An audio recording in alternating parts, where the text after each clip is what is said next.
Yo, what's up with y'all, man? I hope you're doing good. If you're new and you're a fan of the NBA, subscribe to this channel. So let's get straight into it. It's like it's Minute Maid, hijack 4, renegade, 24, number 8, Kobe shit fade away, ballin' since 11th grade, still in school, let them hate. So as we all know, in the NBA, there are several ways that teams can go about when it comes to trying to be great. Specifically great enough to win a championship. The most wholesome and natural way, as we all know, is to mainly build through the NBA draft. That is viewed as the absolute purest form of rebuilding, handpicking, choosing, and selecting these young prospects, then being patient and giving that core time and room to grow and eventually become stars. Now that method right there is by far the most rewarding way to win an NBA championship, but we can't lie, that is also the most tiring way to win one too, because of all the growing pains that will be experienced. The second way is one of the more popular but disliked processes because it happens through free agency. And you already know where I'm going with this. 2010, the decision, LeBron James, and what happened in the 2016 free agency with KD shocking the world and going over there to Golden State. Swinging and hitting on big time free agents to coincide with what you already have on your roster is by far one of the most risky but immediate results, as we know. Risky because, my boy, there is no guarantee. All these sweet talk in the world doesn't matter at the end of the day to these big time free agents. Players have been out here curving teams because of the cold weather that they have in their area. It's rough out here. Now the third pathway happens to be done through trade. And the last monumental trade that happened in hopes of striving for a championship occurred during the summer. PG to the Clips, AD to the Lakers, Russ to the Rockets, and the year before that, Kawhi to the Toronto Raptors. The last 5 NBA championship teams fall into either one or a combination of these methods. And to smoothly transition into the next segue of this video,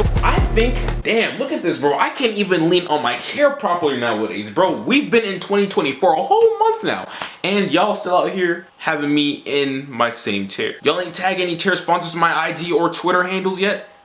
Okay, I see how it is now between me and you. I thought we were cool, but apparently not. But anyways, before I reveal this new method that may have been discovered, I gotta reveal these real quick. Be right back. The hoodies, your time to grab one is running out. February 19th is the new deadline. That is this month. So to go ahead and support one of your favorite creators and get your swag up, go ahead and cop one of these before it's too late. Let's go. Once LeBron left Miami, they were of course no longer in championship contention. They would make the playoffs here and there, but wouldn't make any real noise with just first and second round exits. There was not too much going on with this team at all, and at a certain point it felt like that they had no direction. They had a bunch of solid vets in Goran Dragic, Dion Waiters, James Johnson, and whatever was left of D Wade. And also a couple good young players in Justice Winslow and Jay Rich at the time. No great ones. You know, I have a pretty keen sense and smell, and I can smell mid from a mile away. And this roster right here at the time smelled like mid from head to toe. Nothing interesting was going on to get us out of our seats and actually having a true conversation about the Miami Heat. In fact, around 2017, 18, and 19, people were commenting and wondering why it was taking Miami so long to come to a decision. A decision to tank. Every single team goes through this shameful process, but Pat Riley pretty much refused to budge and stayed 10 toes down and chose to remain in one of the scariest positions in the league. Now, they were good enough to go ahead and win anywhere from 37 to 44 wins per year, but that of course wasn't nearly enough to land them a good lottery pick. They had way too many good role players on their team for them to be god awful, and the coaching of Eric Spoelstra wouldn't allow that to happen. This position right here is the average NBA fan's worst nightmare, because you're literally stuck in the middle. You have nothing to look forward to. Part A, you don't get none of the highly touted promising college prospects coming out of the draft, and B, you definitely don't get to come close to sniffing an NBA championship.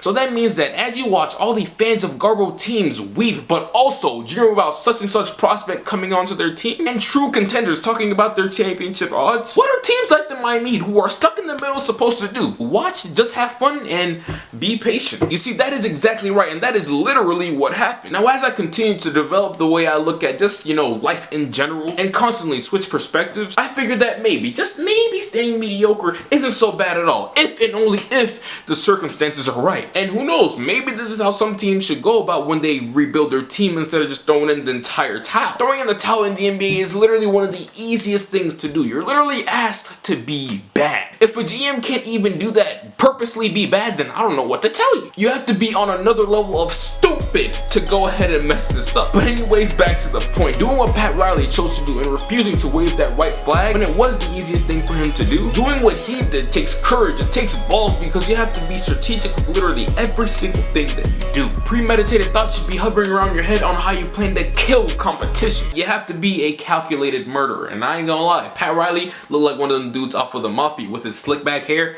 he is a murderer and he's about to kill the league real soon. But anyways, if Pat wasn't so calculated, Miami would have been stuck in this cycle of mediocrity for an extended amount of years. There's two variables that Miami needed to be in full control of and could not mess up, and one variable that was up to the component. The first variable was the NBA draft and just the scouting process as an entirety. Now the Tyler Herro hype train has lost a ton of its momentum over the last few months for sure. The huge W that they went ahead and caught on draft night still stands. Miami drafted right and selected someone with true star potential and proceeded to find gems during the offseason in Kendrick Nunn, who previously was a nobody in the NBA world, and Duncan Robinson, who was a nobody as well. Miami was really in its bag this offseason and set the tone for the rest of the summer with those three pieces alone. The second variable that needed to be A1 was their culture and also their stability that they have in the organization. Now when we think about culture in the NBA, without a doubt, Miami is one of the first 5 teams that pop into one's mind. They've been established as one of the most respected organizations in the league. There's not even a single ounce of real slander that one could spew out of their mouth about them. Now the last variable that's a part of this entire experiment has to do with shooting your shot in the offseason. Now that variable is not controlled, because as stated earlier, teams out here are getting curved regardless of how perfect and seamless the situation is, because hey, the weather could be a little too cold for you. But luckily the Heat don't have any of those problems because they're based in Miami. Now I'm 99% sure that this isn't the first case of a team being mediocre that worked. This is just the first case that I recognize. Pat now has a plethora of good young players and vets on the roster to offer to any star. All they needed was a star to get the boat rowing again, and they put themselves in a position to get another one. And that other one could potentially be Giannis Antetokounmpo once he hits free agency in the summer of 2022. If any star in the league is looking for a new home anytime soon, Miami should automatically be considered. Depth can be maintained, culture is top tier. Just look at what they did for that man OSN, I mean Kristen Sylvia, just 2 months ago.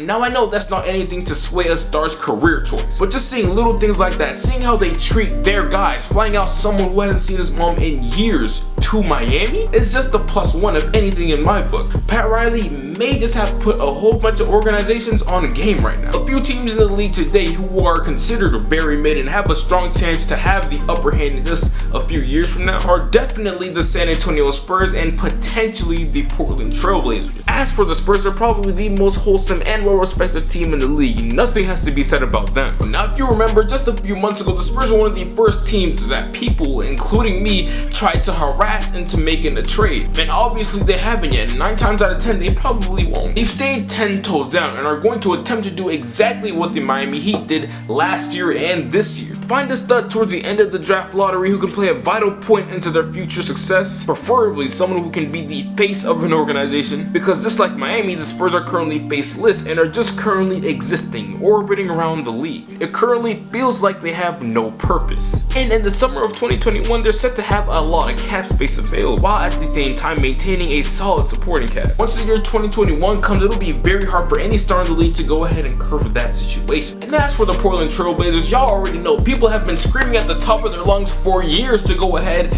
and get rid of CJ McCollum. They've been saying to go ahead and trade CJ for someone who complements Dame more, and this has literally been their response every single time. I'm not going to, so quit asking. And now, thanks to all the craziness that happened to the roster during the summer and the injuries, they're now more likely to miss the playoffs and fall into the lottery than make the playoffs. Just like the San Antonio Spurs this year and Miami Heat last year. My only thing with Portland is that I just don't think that they're that calculated statistically. They don't have the numbers to go ahead and make a big splash in the offseason because they're packed out with money. This is exactly what I mean. Everything has to be planned pre-accordingly. And Portland had a chance to get themselves in this conversation, but instead they're hovering right outside of it. The toughest part about this process is patience. That is extremely rare to find because we live in the year 2020 now, and Pat Riley may be a genius for this.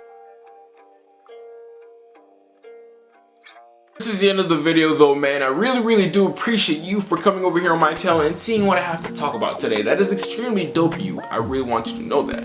But before you go ahead and leave, I want you to do a few things. First of all, I want you to go ahead and like this video. I want you to leave a comment and also share this video with at least 5 of your friends today. Link them all on Instagram, Twitter, whatever you talk to them and communicate them with.